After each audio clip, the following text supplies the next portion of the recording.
Alhamdulillah pagi ini kita bisa kembali lakukan diskusi dan kajian dan ah, ketika Pak Mengis tanya tadi malam itu temanya apa? Ya, saya masih ingin mengangkat tema tentang perang algoritma, perang penguasaan data dan perang memperebutkan kesadaran. Ya, karena saya melihat mungkin ini udah bolak-balik kita ulas kita dan mungkin para jamaah kajian ekonomi dan teknologi digital cukup paham. Tapi ketika saya keluar dari forum ini kemudian berada dalam forum di mana di situ melibatkan tokoh-tokoh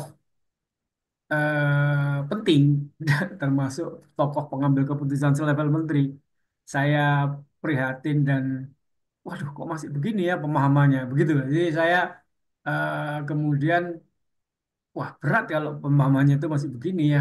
Sementara kalau saya lihat di level Pak Prabowo, Presiden, itu sudah cukup sangat digital minded. Di Menteri, di Bappenas juga sangat digital minded. Tapi kalau yang lain masih belum, wah itu berat, gitu kan. Karena perang ini bukan sebuah perang yang secara kasat mata, ketok moto itu perang gitu ya.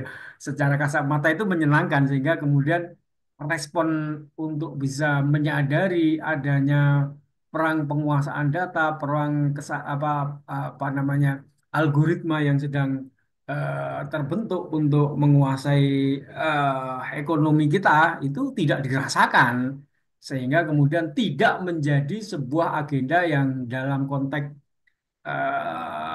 apa namanya prioritas itu tidak dianggap sebagai prioritas. Nah, itu prioritas itu padahal menurut saya itu sebuah agenda yang saya sebut sebagai penting dan mendesak. Sudah penting mendesak, jadi artinya harus harus segera gitu. Nah, jadi itu yang menyebabkan kita perlu terus ya meresonansi, mengamplitudo hal yang sebenarnya bagi kita yang sering sudah mengikuti kajian ekonomi dan teknologi digital sudah cukup paham, tapi perlu kita amplifikasi ya dan diresonansi. Kenapa? Karena ya saya ingin mengulang ini kalau dalam istilah TikTok, ini istilah TikTok itu memang balas dendam perang opium. Itu balas dendam terhadap perang opium atau perang candu. Dan itu nyata, silakan dilihat di jurnal, itu nyata. Agenda bagaimana Cina mendirikan, mengakuisisi sebuah perusahaan namanya ByteDance. Dance.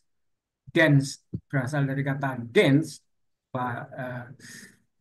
bergoyang, menari, dan byte yang berasal dari kata B, BY, BYTE, ah, satuan data. Jadi byte itu kan data itu kan punya satuannya. Satuannya itu byte itu satu apa namanya sekumpulan DNA data lah ya DNA data yang terkumpul kemudian dikolek dari orang yang menari-nari ya.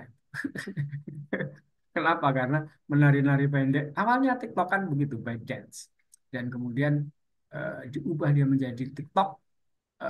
Dan yang perlu disadari dan diketahui ya, itu adalah perusahaan Cina. Dan semua perusahaan Cina, baik swasta, itu mayoritas sahamnya dimiliki oleh negara. Itu nanti kita bahas dalam model komunis, sosialis, kapitalis ala Cina lah ya. Kan gitu. Dan Ya, kemudian yang mesti kita pahami, TikTok itu tidak ada di Cina. Dia memang dilepaskan ya untuk mendapatkan data, satuan data eh, dari negara-negara lain atau dari kawasan lain. Di Cina sendiri dia tidak menggunakan TikTok itu, dia menggunakan namanya Douyin ya, sebagai penggantinya. Ya. lagi Zoom. Kenapa? Karena memang Zoom. TikTok itu memang digunakan sebagai balas dendam perang Tapi opium atau perang candu yang menyebabkan dia kalah pada ada nanti 2 abad yang lalu nanti kan ya. gitu ya.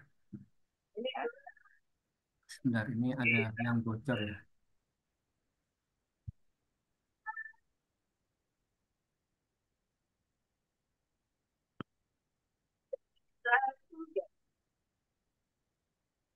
Mbak lagi Zoom, tuh kan, ini ya. Apa saya nggak bisa mematikan? Apa saya belum jadikan co-host ya? Oh belum ya, saya belum jadikan co-host, jadi saya nggak bisa mematikan. Tapi mungkin Pak Mangsi bisa di-mute ya. Ada suara yang bocor itu dan agak mengganggu apa namanya, mengganggu saya. Oke, eh, lanjut ya. Nah,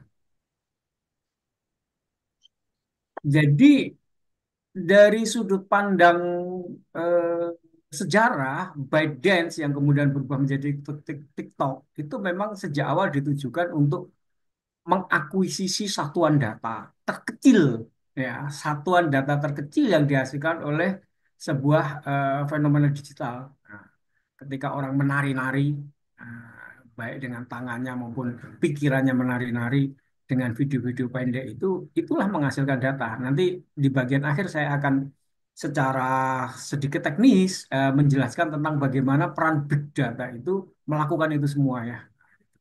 Nah, konteks ini digunakan sebagai balas dendam kolonialisme balik atau kolonialisme digital. Nah, ini memang bagian dari istilah-istilah dalam perang, perang apa namanya masa lalu. Tapi ini memang dipakai di dalam konteks perang digital itu, gitu ya.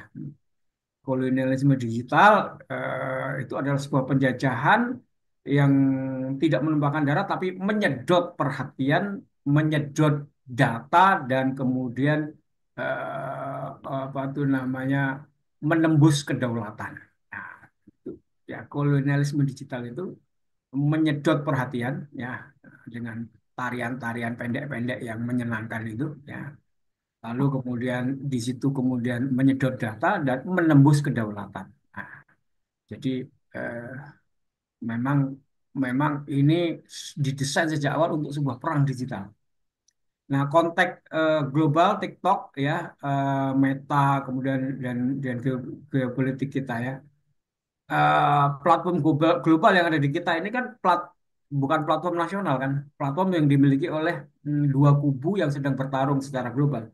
Amerika kapitalisme dengan Google, dengan Facebook, dengan WhatsApp, macam-macam. Lalu kemudian Cina atau komunisme sosialis atau Blok Timur ya itu dengan TikTok, dengan Alibaba, dengan Alipay, dengan Weibo, dengan Baidu ya dan lain sebagainya itu melepaskan tiga jurus tadi itu ya mencari perhatian kita dari perhatian kita itu dihasilkan data lalu dari data yang dia kuasai itu dia menembus membuka kedaulatan wilayah sebuah bangsa. Nah, secara teoritis saya juga sedikit bahas bahwa ketika kemudian perang yang memperebutkan perhatian kita dan menjadikan kita itu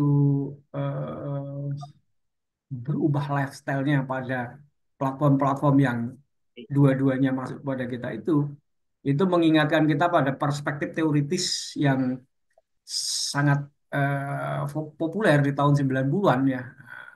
Tahun 90-an ketika saya masuk kuliah itu tentang benturan peradaban Samuel Huntington ya. Samuel Huntington itu mengatakan bahwa nanti perang abad ke-21 eh, atau itu adalah perang nilai, perang nilai. Dia mengingatkan termasuk juga akan menggunakan perkembangan teknologi untuk melakukan perang nilai itu dan eh, globalisasi. Globalisasi itu bukan menyatukan dunia ya, tapi justru mempercepat benturan peradaban atau tabrakan peradaban itu ke dalam sebuah platform yang global itu gitu ya. Jadi pikiran kita kan kalau globalisasi itu wah, dunia semakin sempit, ya, tapi disatukan ke dalam sebuah platform. Nah, di dalam platform itulah kemudian orang yang terhubung itu berasal dari berbagai macam latar belakang sosial dan ideologis nilai dan disitulah kemudian terjadi benturan nilai atau kemudian yang beliau sebut sebagai benturan peradaban dan itu terjadi sekarang nah, gitu itu terjadi sekarang ketika terjadi benturan nilai tentu saja nilai dari si pemilik platform ya yang mendominasi karena memang dia sudah mendesainnya sejak awal dan itu harus kita ketahui bahwa platform itu tidak netral platform itu dikode dan sedang mengkode dengan coding itu tidak netral. Codingnya itu sudah ada mengandung algoritma. Nah, itu yang mesti dipahami. Algoritmanya apa? Algoritma dalam konteks perang digital itu, perang data itu, atau versi Cinanya perang opium atau perang candu kan gitu.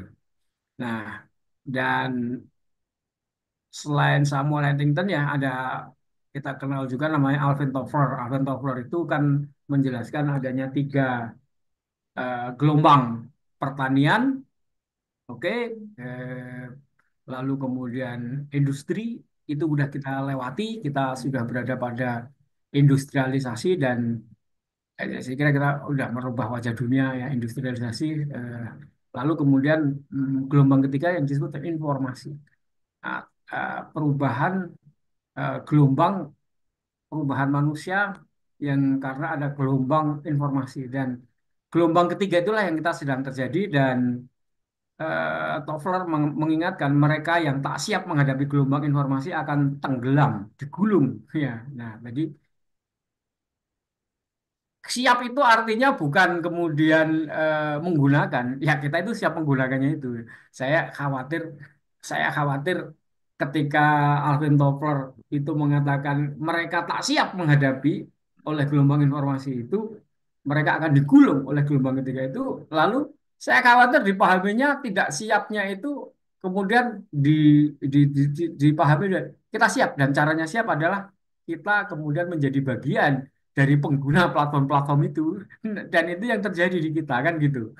Sehingga kemudian kita merasa menyiapkan diri untuk gelombang ketiga padahal kita menyiapkan diri untuk digulung itu kalau begitu kalau kita hanya kemudian siap dalam konteks kita punya laptop, kita punya gadget, kita punya akun TikTok, Facebook, WhatsApp, lalu kita menggunakannya dan kita menjadi bagian dari masyarakat digital. Lalu kita bangga kita menjadi masyarakat digital dengan pasar terbesar itu kemudian kita bangga kan gitu ya. Eh, eh, ah, dan itu eh, terjadi gitu loh. Itu terjadi ini apa yang saya sampaikan ini terjadi tanpa saya menyebut nama siapa yang membanggakan itu kan gitu. Disebut sebagai kita bangga. Kenapa? Karena kita itu menjadi pasar terbesar digital di apa itu namanya di ASEAN dengan pengguna 80% penduduk Indonesia 229 230 jutaan ya dan lalu kemudian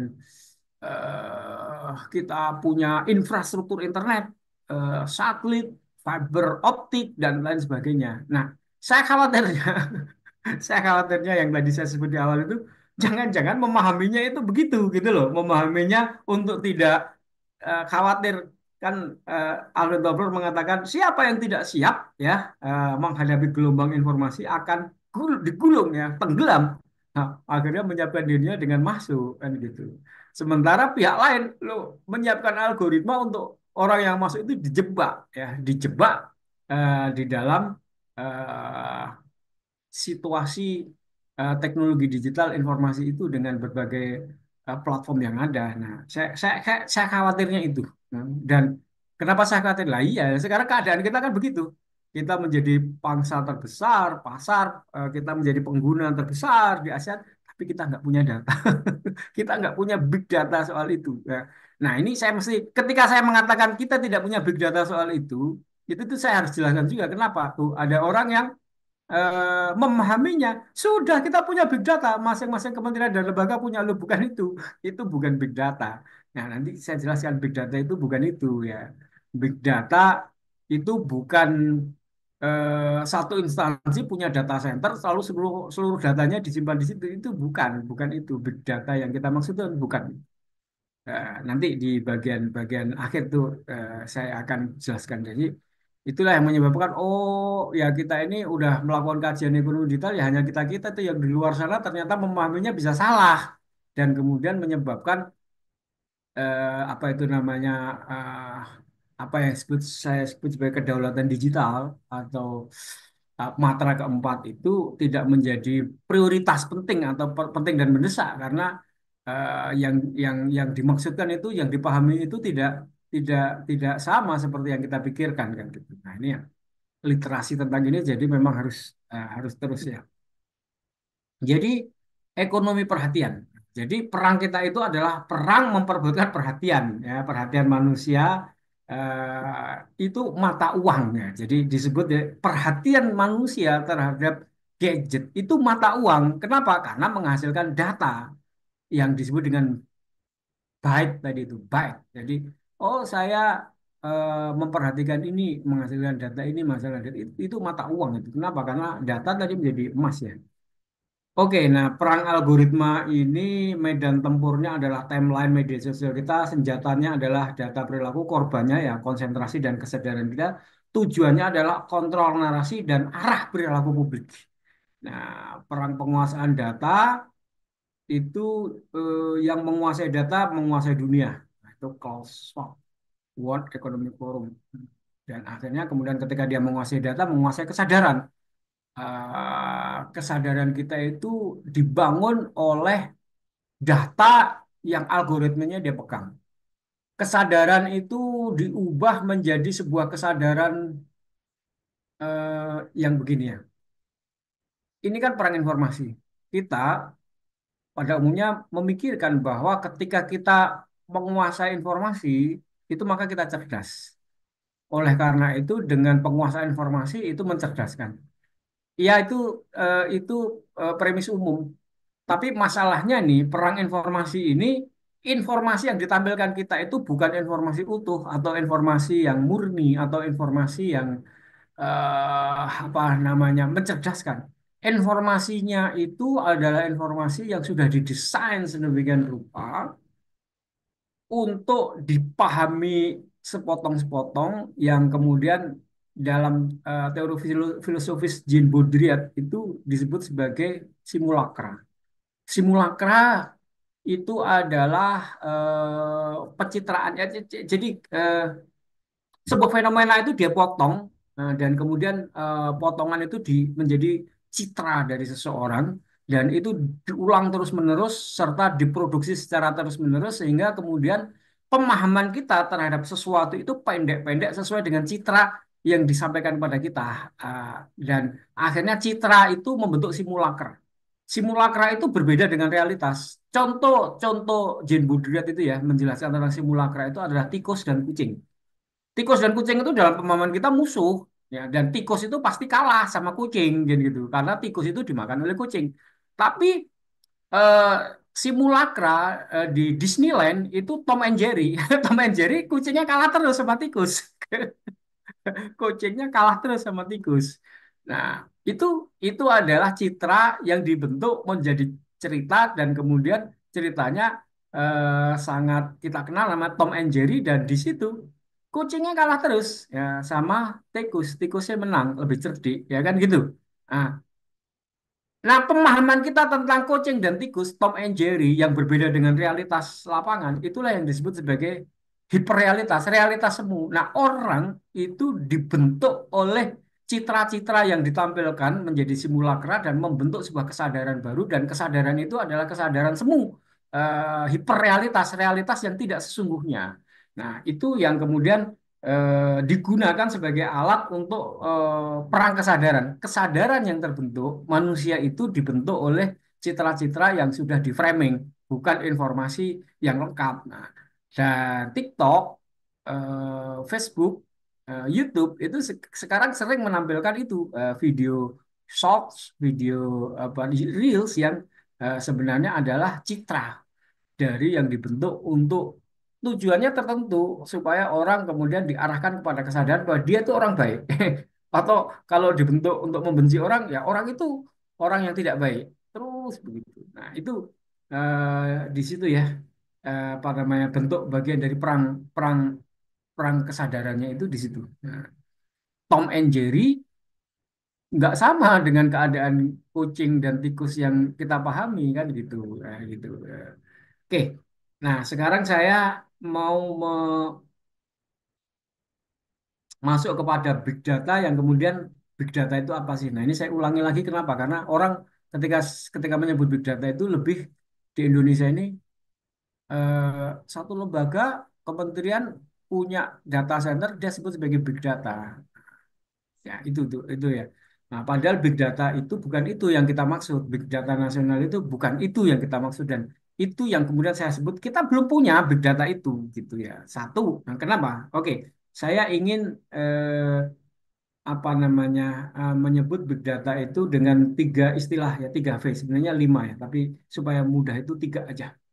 Volume data itu ya data center itu punya volume data yang sangat besar sekali. Data dalam jumlah yang sangat besar, miliaran klik, postingan dan transaksi per detik. Volumenya itu besar masuk. Kenapa? Karena setiap detik ada klik itu direkam, tidak dibuang, direkam, direcord, disimpan. Ada orang posting apa, direkam, direcord, dimasukkan dan datanya itu random. Masuk pokoknya semua data itu random masuk dia dia tampung aja semua dan itu kecepatan volumenya besar sekali. Kenapa? Karena setiap klik aja itu dia simpan. Setiap klik yang dilakukan oleh siapa saja itu dia simpan. Lalu kemudian velocity dengan kecepatan yang tinggi. Ya, kecepatan masuk dan kecepatan keluarnya. Nah, masuk itu ya semua peristiwa itu direkam ya. Nah, mulai klik kemudian ada satelit merekam peristiwa apa direkam CCTV kota yang tersambung kepada big data semua peristiwanya terekam ya kan. Dan dengan kecepatan yang tinggi artinya peristiwanya itu terjadi hari ini sekarang kita buka sudah ada di dalam data itu untuk di query jadi kecepatan masuk dan kecepatan query keluarnya itu tinggi sekali. Nah, itu yang ketiga variety, ragam jenis data ya, teks, apakah video tadi ya, teks, apakah video, apakah lokasi, apa suara hingga ekspresi wajah. Nah, ekspresi wajah itu bisa dibaca. Nah, bisa dibaca. Oh, ekspresi bacanya begini itu big data itu bisa membaca. Yang saya sendiri juga terkejut ketika saya ingin membuat buku tentang saya membuat catatan perjalanan haji ya, reportase haji itu dan saya buat berseri tiap hari kadang-kadang sehari sekali dua kali tersebar di mana saya postingannya di mana gitu kan. Tiba-tiba satu saat dalam pertemuan alim ulama dan Jawa Timur itu eh, mereka minta supaya itu dibukukan gitu. Waduh, oke. Kalau dibukukan, saya juga bingung ya. Itu dulu tak posting di mana gitu. Saya lalu kemudian membeli AI. Saya sudah punya AI, tapi kemudian saya membeli AI yang khusus ya. Dia memiliki big data yang seperti itu tadi. Kemudian saya tinggal kemudian eh,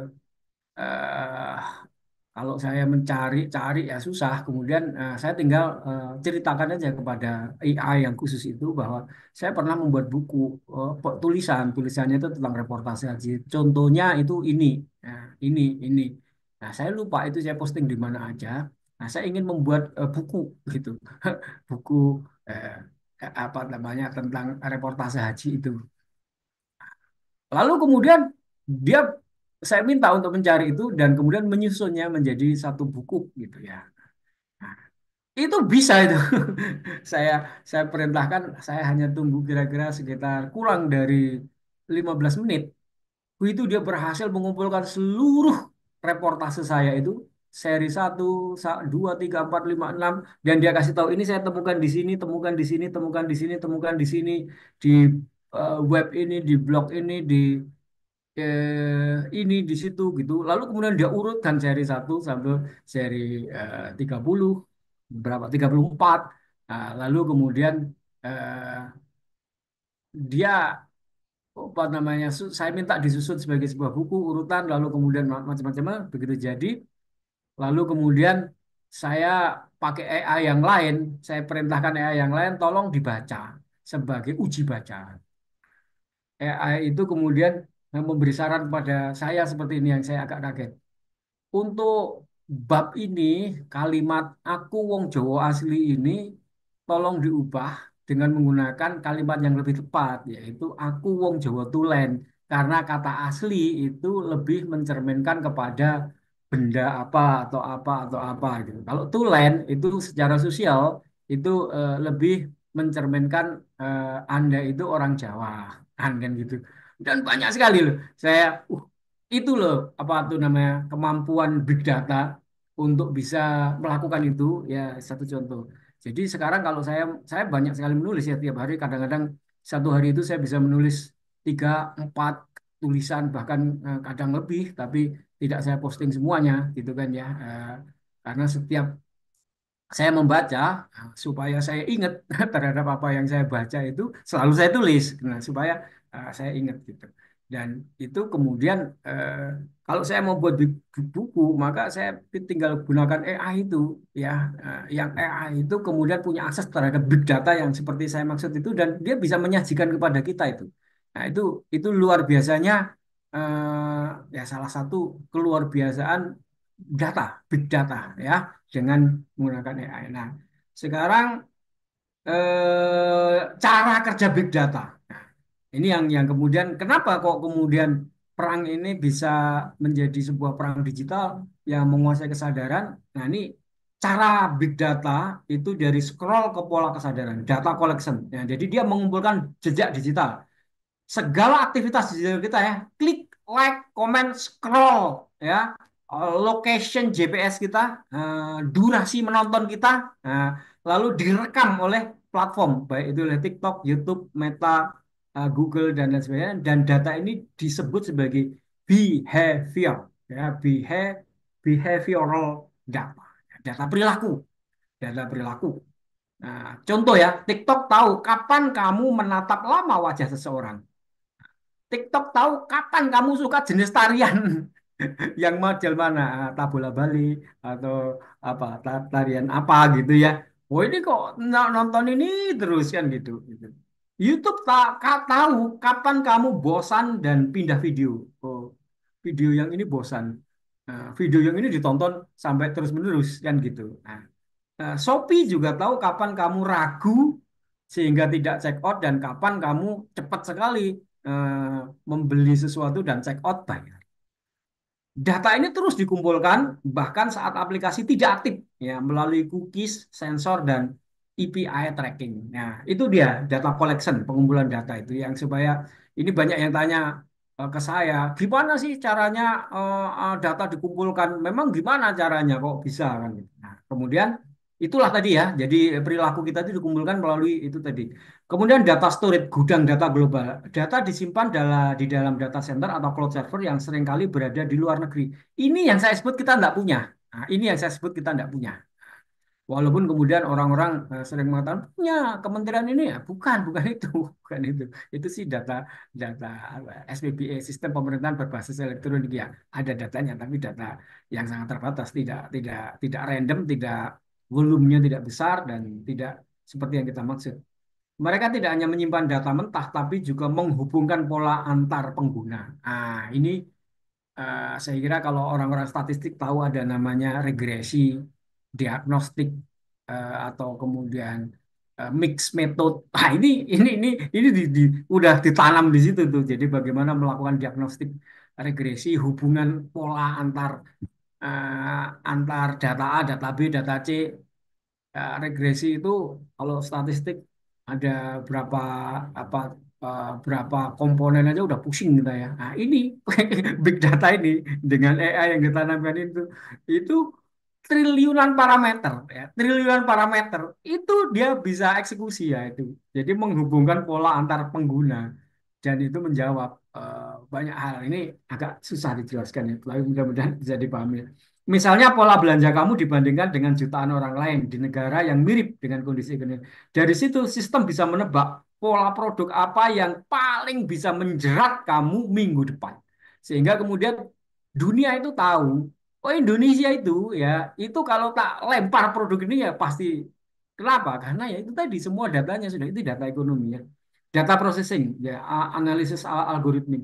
Inilah jantung dari big data. Algoritma machine learning-nya Algoritma mempelajari kebiasaan kita lalu membuat model prediktifnya. Contoh, perilaku data perilaku kemudian masuk ya ke dalam big data. Jadi sistem menghitung engagement rate dan attention attention. Lalu model machine learning memprediksi apa yang membuat pengguna lebih lama berada di aplikasi. Nah, lalu jenis konten apa yang paling memicu dopamin dia? Nah, waktu terbaik menampilkan iklan atau propaganda itu kapan? Dia juga tahu pagi, siang, sore, malam, menjelang tidur, bangun tidur. Nah, gitu. Inilah tahap di mana manusia dipetakan menjadi profil digital, konsumen impulsif, ya, mudah marah, patuh pada satu figur otoritas. Iki nek saya tak tampilkan Ustadz Adi Hidayat, manut kabeh. Yang di sini kalau Ustadz Somad manut kabeh, kan gitu. Nah, kemudian dia juga tahu konten apa yang membuat dia mudah baper dan seterusnya dan seterusnya. Nah, ini sedikit saya lebih detailkan ya karena banyak pertanyaan ya kemarin itu kita ngobrol yang umum-umum aja itu ya, hal begini ini ditanyakan. Decision engine, manipulasi perilaku. Setelah pola perilaku terbentuk, algoritma akan menampilkan konten yang paling bisa memancing reaksi emosional. Kalau memang reaksi emosional itu mau kita inginkan, emosional terhadap apa ya.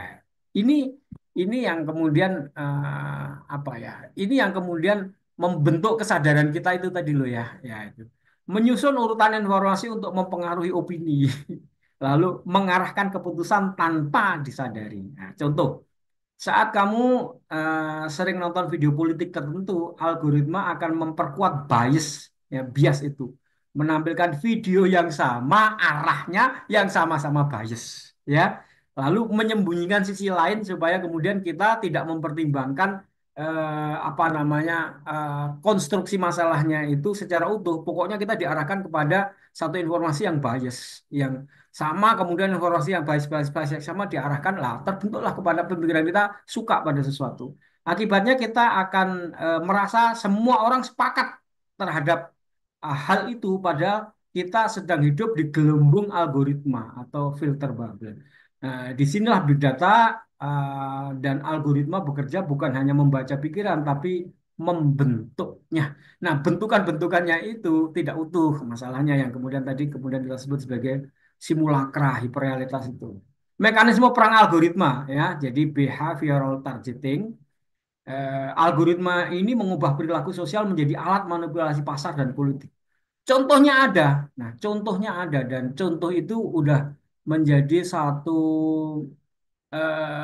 pemahaman orang karena dia juga kemudian dipelajari, dijadikan tesis dan kemudian eh, menjadi sebuah pengetahuan baru bahwa contohnya adalah Cambridge Analytica.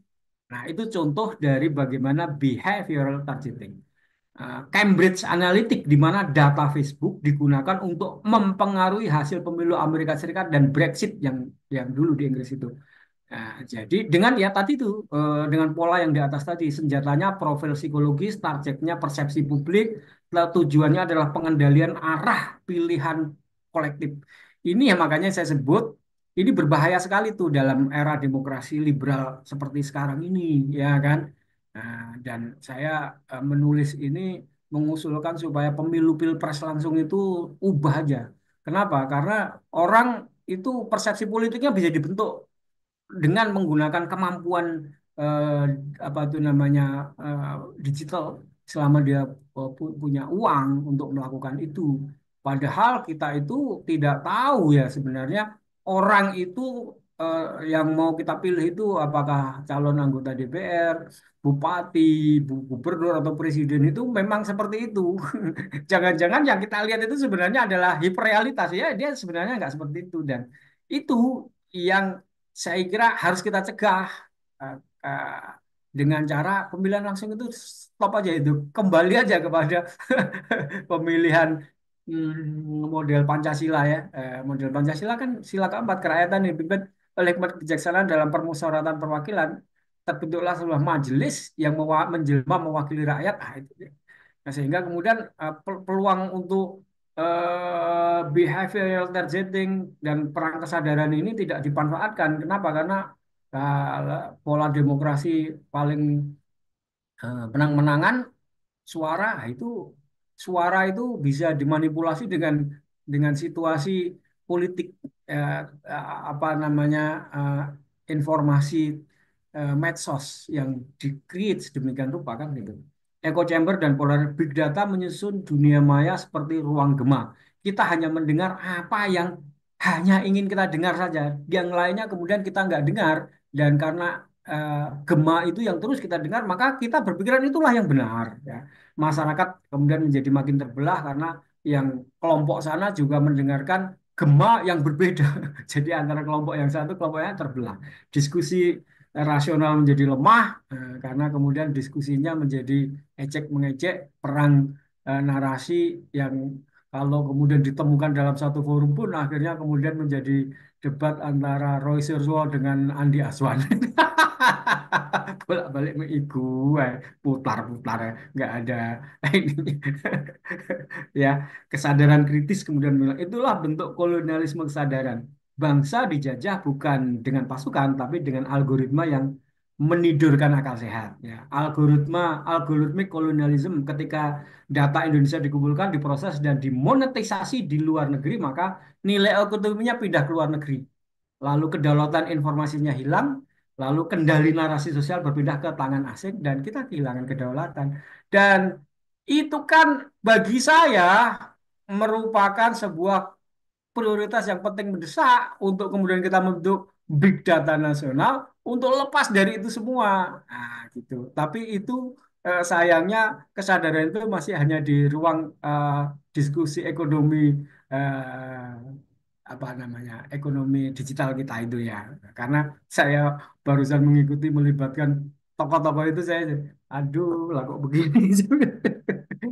Tapi saya berada dalam posisi nggak mungkin dong kan saya ngajarin mereka atau menceramai mereka kan nggak mungkin kan gitu. Ini yang harus punya orang-orang seperti Prof. Win, ya, Prof. Ani dan yang lain sebagainya ini yang punya otoritas tertentu untuk memberikan amplitudo ya resonansi yang semakin banyak gitu ya. Itu saya kira itu Pak Mangesti sebenarnya masih masih panjang nanti kita bisa bisa lanjutkan karena memang uh, tentang perang